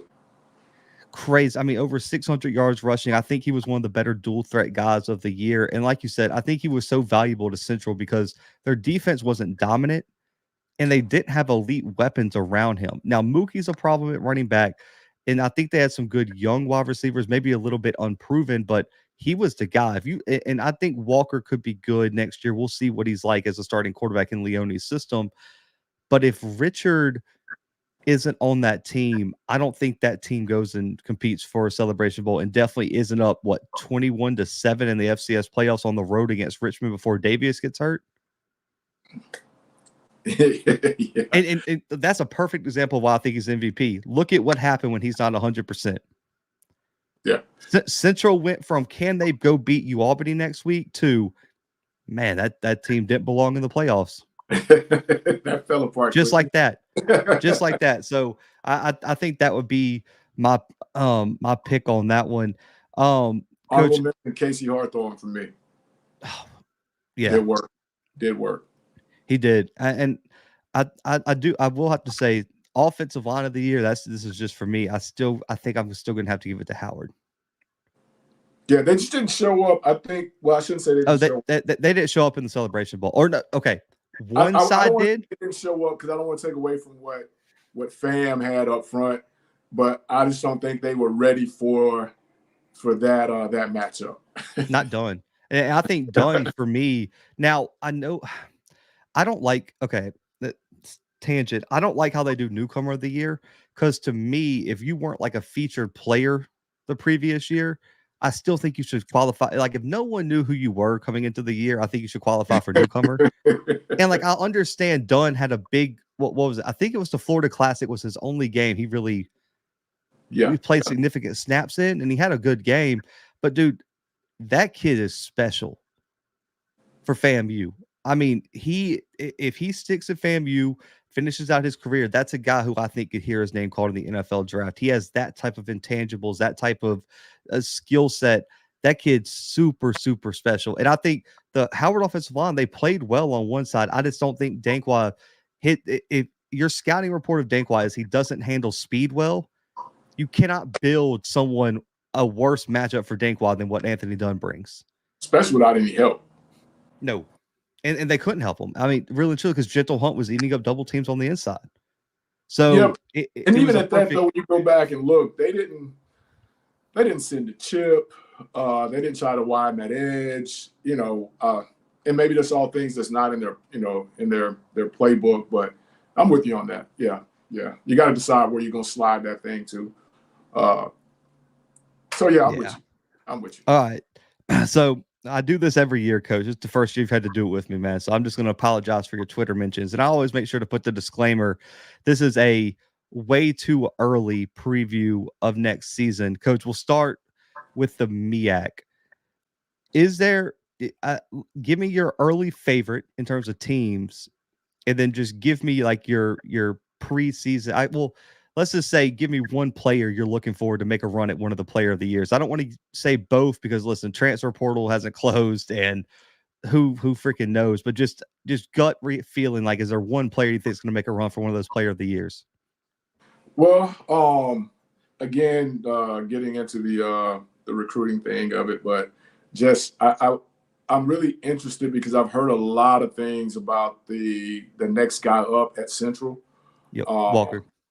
I want to see if he can live to what they're saying he is. And if he does that, I think that's a program that's going to come back with a chip on their shoulder. And that's going to put him in prime position to be that guy. When we talk about SWAC, again, as he just said, riding with the bias, Tyler Macon. I think, when you go back and you look at it, there was a lot of Twitter slander, saying that he wasn't what we thought he was, this, that, and the other. The kid's electric. Trust me on that. And I think he's going to catch people by surprise because everybody's kind of forgot about him. But team-wise, you mentioned him early.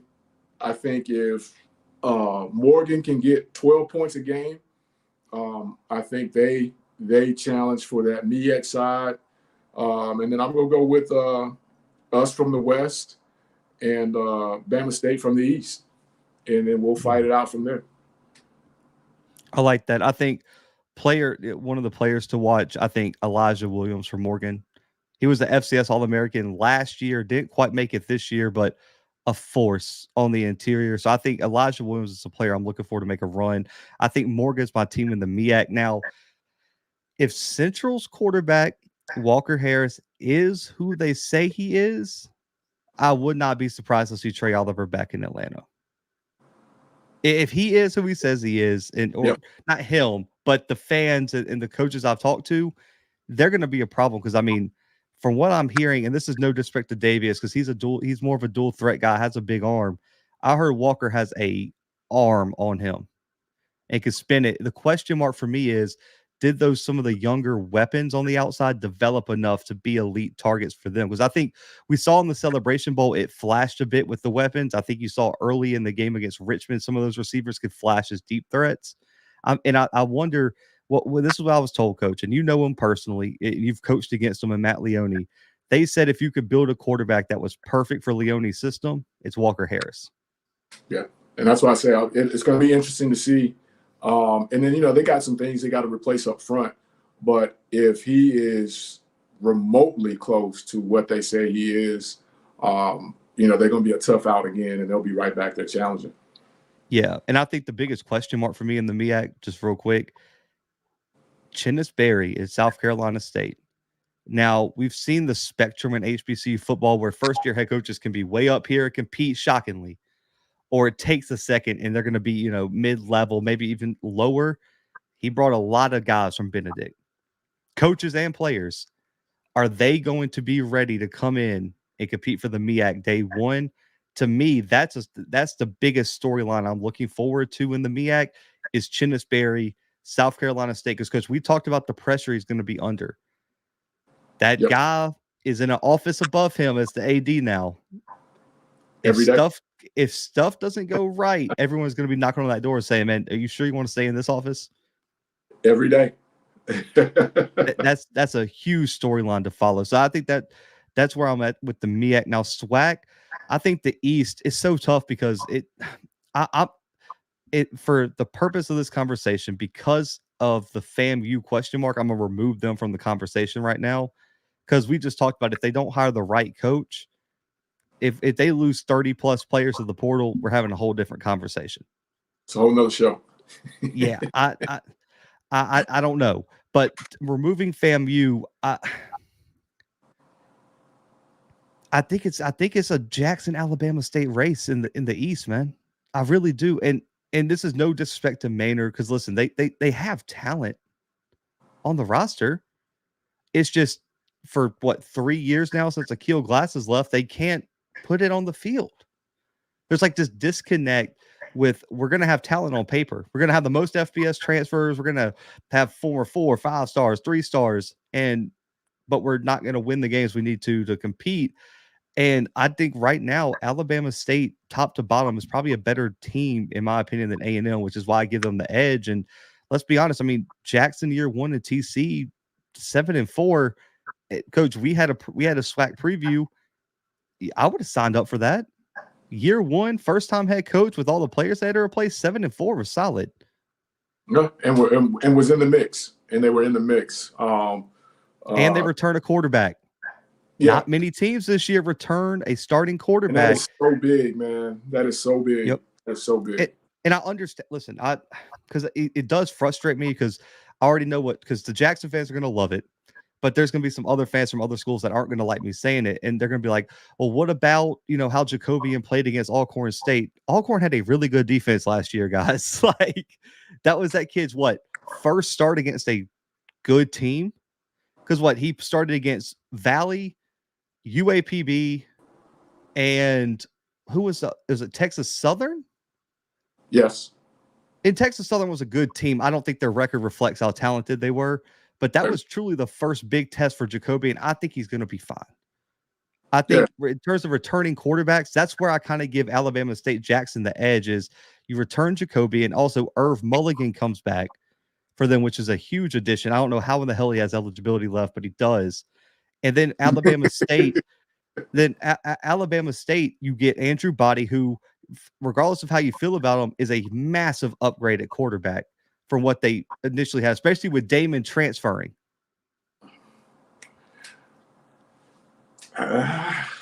We'll leave it at that. You don't think? Okay, so let me ask you, because we can have a conversation. You don't think? I think Andrew Body is a massive upgrade over rolling with D Davis next year. But if he's standing next to the guy calling the plays, and they Davis changed OCs. No, I'm saying if he's standing next to the guy that's calling the plays, and Davis is on the field, there's no way they recruited Andrew and are going to start D Davis. Coach, if that happens, I want the AD to come. Was it the Hornet's Nest? Is where everyone sits. Like, is that the VIP thing? I think that's what it's called. They got to come down and fire everyone on the field game one. Everyone's got to go. I'm talking about bring the boxes from the offices, put them at the 50, and so you got to get out. If D Davis sees the field next year, you're firing everybody. Got to. Now the one question mark I do. Coach, I can't co-sign with that. If that happens, I'm calling for everyone to be fired. I like E-Rob a lot, and I do agree with Paris. My question mark for Bama State is, who is he throwing to? Because Keyshawn was a massive. I don't care what anyone says. Monster. Keyshawn Johnson was the best wide receiver in the SWAC last year, and I mean that's going to be huge. And they lost Jalen Lay at tight end as well. And then now I do think it's good. Now I think Bubba is a better overall player, but replacing Bubba with Rico Dozier, who put up 130 tackles at UAPB, great. That's a great replacement. Guy with experience, a guy who brings a similar skill set. I like that. The other question mark is secondary. Over the past 2 seasons, Coach, Mikey Victor, Irshad Davis, Adrian Maddox. Man, the losses are starting to pile up. Chauncey graduated, if I'm not mistaken. They lost all 4 that played back there this year. Everybody that played back there as a starter that took snaps are gone. So, it's that's going to be a tough replacement. Yeah. So and just because of the uncertainty, I mean, to be fair, I don't think Bethune. I think Bethune might be sneaky, but I don't think Bethune or Valley is ready to compete for any division titles yet.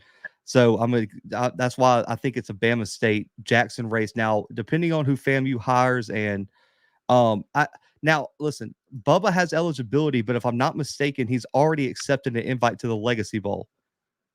That's at least what I saw on their website. So I'm assuming Bubba's gone. I could text him after the show and double check, but if he's playing the Legacy Bowl, he's gone. Yeah. So, but if he ends up coming back, they got Rico Dozier and Colton Adams back there, good guy. Good luck running on that team. That's like what, 350 tackles between the two of them the past year and a half. Crazy, but man. If I'm not mistaken, he's on the Legacy Bowl roster, which I believe that means he's probably declared. But I'll talk to Bubba after the show. Coach, in the West, God, with the chaos, dude. I mean, Southern has the defensive line, but the problem with Southern is they don't have any coordinators right now, so I can't put them in the conversation. Grambling, I don't trust Dooley or Rollins as coordinators, so I'm not putting Grambling in the conversation right now. I think this is going to sound crazy. I think it's going to come down to Alcorn PV again. Yeah. Just because of continuity. I mean, now especially with who PV is supposedly bringing in at OC or interviewing at OC. Now I'll have a conversation about PV, but I think Southern has too many question marks in terms of coordinators recruiting, because I've talked to some Southern alums. They're pissed at how the transition is going. So I don't know if they're going to be ready to compete year one. And then Texas Southern, I don't see them competing next year.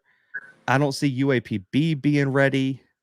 So I think the 2 teams in each division, excluding FAMU in this, is Jackson, Alabama State, Alcorn, PV. By default. I think that's a fair. Yeah, almost by default. Like, the West is going to be. We thought the West was chaotic last year. Coming into the year, good Lord, man. I mean, you got Alcorn, first-time head coach, kept the staff together, 26 new guys, a new starting quarterback. Been a head coach before, just first time. Yeah, first time at Alcorn. Yeah, so you got a new head coach at Alcorn. PV has been consistent. 2 out of the last 3 SWAC championships. Southern's got a new coach. Grambling's got a new coach. Texas Southern has a new coach, and UAPB has a second-year head coach. Right. And UAPB, Alcorn State, PV, Southern, all going to have new quarterbacks. Technically not us. Technically not y'all, but he got hurt game one, so I'm still kind of including him in that. I mean, and really and truly, I've been hearing that I'm interested to see how Dooley handles Crawley, because, Coach, we've talked about it. Miles Crawley is not a quarterback that's ready to run Dooley's system, and that's going to be the question mark. And you know, that was my whole thing with that hire, because Miles is not Kincaid. He's not the one kid at Southern that Dooley had when they went to the championship. Now he's probably more like the kid that ended up playing in the SWAC championship game at the end. He's probably more like that kid. Is it Bubba? That was Bubba, right? Was his? His nickname was Bubba, right? I'm drawing a blank, but he's the kid that came in the second half. He's probably more to that kid. And that's not what he does as a play caller.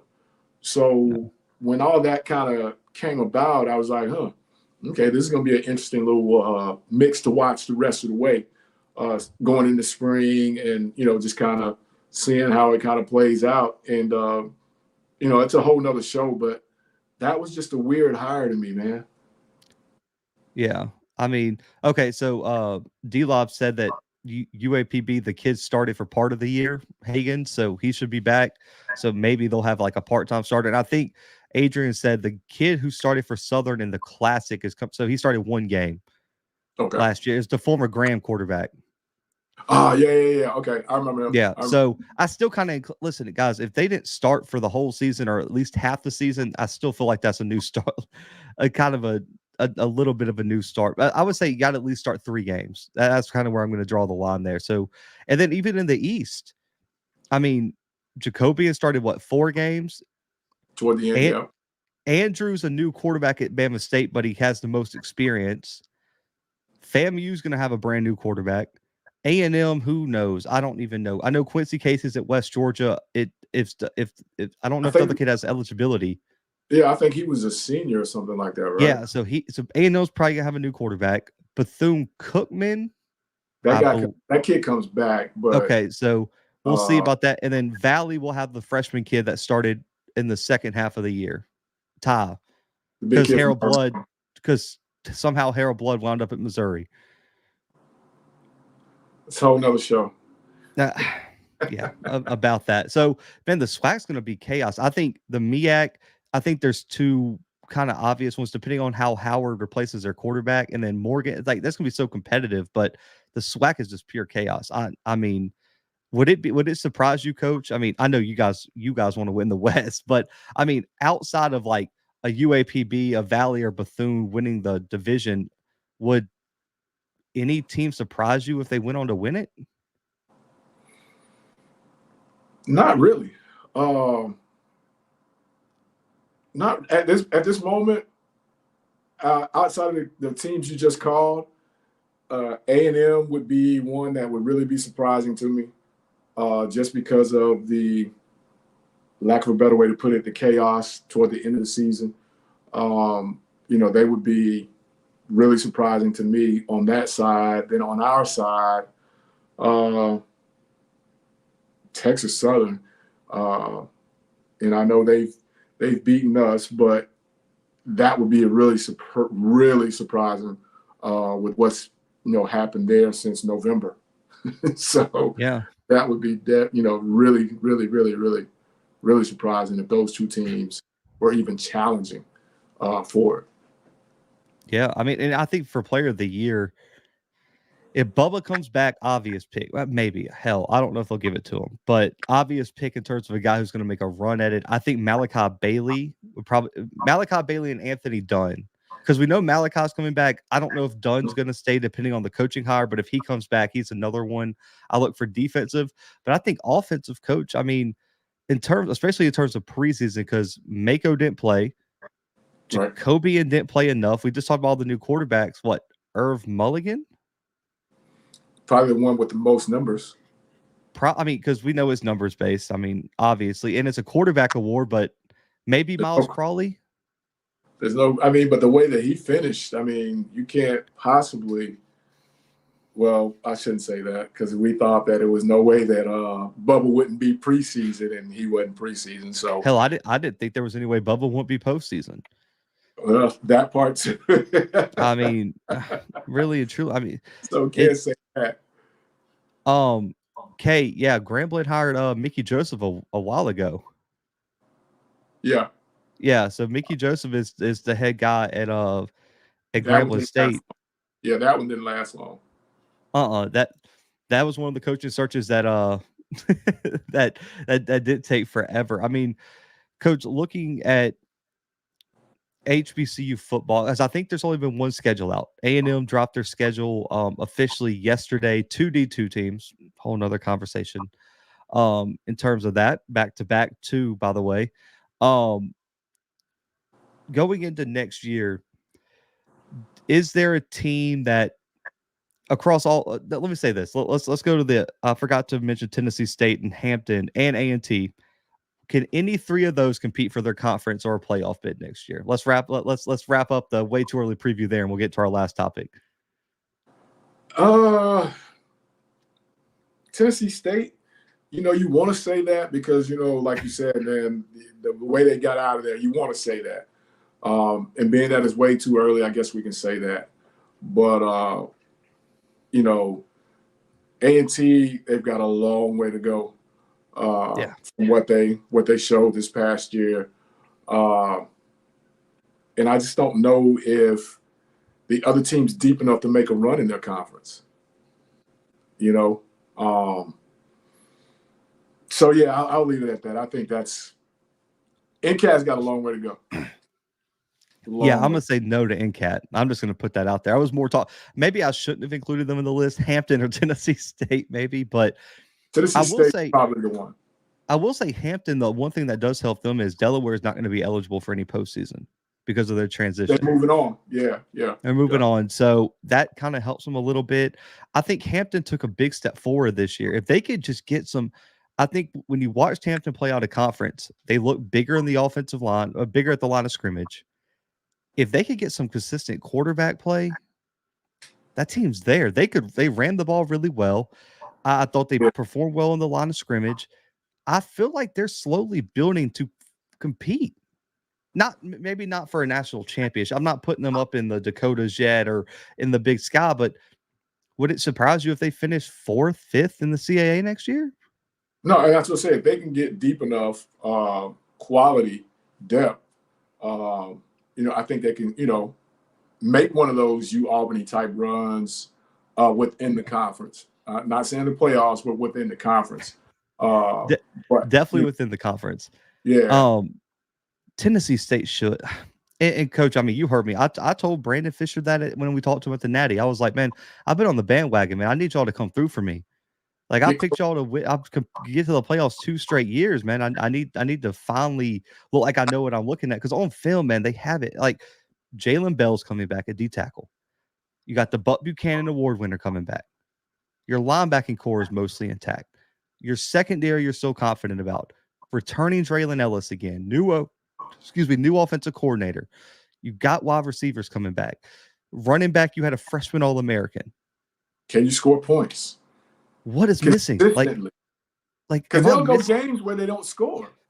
I know it, dude. Coach, they lost the game 35-21, and they did not give up 150 yards of total offense. How does that happen? Football IQ just escapes me with that. Turnover How do you City. give up 35 points and not 150 yards of total offense? Turnover City. And to be fair, I know he wasn't fully healthy last year. If Draylon Ellis can just, and I know I've been saying this for 2 years, if we can see the Draylon Ellis we saw at Austin Peay, they should walk there. Because UT Martin's got to replace their quarterback. They lost their All-American running back. They're losing their 2 best offensive linemen. Dalen Dotson hit the portal. They lost their tight end to Alabama A&M. They're freshman All-American. So they're going to be down. SEMO had a terrible year, and SEMO's losing Geno Hess, which was their whole team. Paxton DeLawrence gone. Losing Ryan Flournoy. Losing the All-American center. They're losing both their all conference linebackers. They're losing their All-American safety. They should be in the dumps next year if they don't replace all that. Who are you going up against that has more talent than you? And that hints to what you said, though. Those last 3 games, they had more talent than those teams, but it just did not translate when you looked in between the lines. Once they got in between those lines, they couldn't score. Defense couldn't hold up. I think that's been Coach George's biggest deal since he's been there, is that he hasn't been able to score points. Yeah, it is. Real quick, man. Shout out to DraftKings sponsoring the show once again, man. DraftKings Sportsbooks, an official sports betting partner of the NFL playoffs. They're bringing you an offer that will help make the playoffs electrifying. New customers this weekend can bet just $5 on any game, get $200 instantly in bonus bets. Coach, real quick, who do you got this week in the NFL playoffs, man? Or who's your favorite to win the Super Bowl? Give me that. That'll be way easier. Man, I don't know, and I know that it probably won't happen, but there's not a hotter team to me than the Houston Texans right now.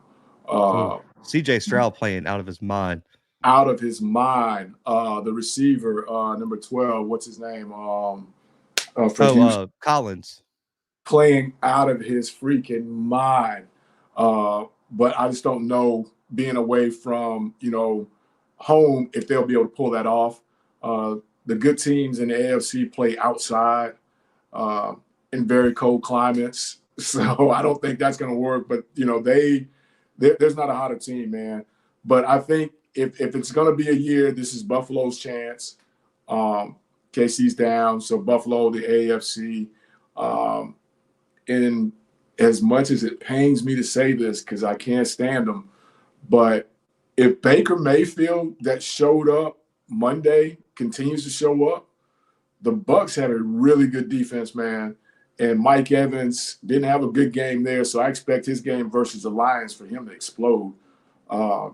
If the Baker Mayfield who played last week shows up the rest of the way, Bucs Buffalo, man. Hey, man, I got a bunch of family from Tampa. Tampa's kind of my number 2 team, so love to see it. Also love to see the Dan Campbell Lions get it done as well, man. What a story. Biting kneecaps. Biting kneecaps, turning Jared Goff back into a Super Bowl quarterback. I mean, insanity. But, guys, download the DraftKings Sportsbook app now and use the code Bluebloods. New customers can bet just $5 and get $200 instantly in bonus bet. Only on DraftKings Sportsbooks with the code Bluebloods. The crown is yours. Gambling problem? Call 1-800-GAMBLER or visit www.1800gambler.net. In New York, call 877-8-HOPE-NY or text HOPE-NY 467-369. In Connecticut, help is available for problem gambling. Call 888-789-7777 or visit ccpg.org. Please play responsibly. On behalf of Boot Hill Casino Amp, Resort Kansas. Licensee partner Golden Nugget Lake Charles, Louisiana. 21 age varies by jurisdiction. Void and ONT bonus bets expire 168 hours after issuance. See sportsbook.draftkings.com/football terms for eligibility and deposit restrictions. Terms. Coach, man, we back. Let's wrap this up, man. The final thing, and it's one that I know you can't give too much, man, because you're in the business still. You got relationships. Hot seat watch. I mean, you've touched on it. It's in Huntsville. I think if that gets off to a rough start, I think that could be the hottest seed in the conference. And then depending on who FAMU could be the second hottest seed in the conference. I mean, Coach, I don't know if you've seen the schedule yet. A&M open with Auburn. They got Kentucky State and Fayetteville State after that. 2 D2 teams. Can't lose those. If you lose one of those, it's over. Then they got Austin Peay on the road. That looks a little better now. With Scotty gone, yeah, maybe. I mean, I think Ferris is still a good coach, but we'll see. I think if Scotty was there would have been no chance. Depends on how many more they lose to the portal. Because they've lost a lot of, let's just say a lot. But then, Coach, this is where it gets bad. So you got those first 4 games. I think 2-2. Let's just say 2-2. Better be 2-2. Yes, better be 2-2. Then you got at FAM, the next week. Mm. And then you got Jackson and Mobile for the Gulf Coast Challenge again. Mm. Then you got Bethune-Cookman and Huntsville. You got the Magic City Classic. Southern comes to Huntsville this year. Then you're on the road for Pine Bluff. Then you play Grambling and Huntsville for Senior Day. Then you end the season in the biggest trap game of all time in the conference, headed to Itabena to end the season. And we know how that grass is by the time of the end of the season coming around. And we know what happened last time they went to Itabena under Maynard. Spray painted grass and all. That was a Thursday night game, man. I'll never forget that. Like, what in the world? Oh my goodness. That's a rough one there, man.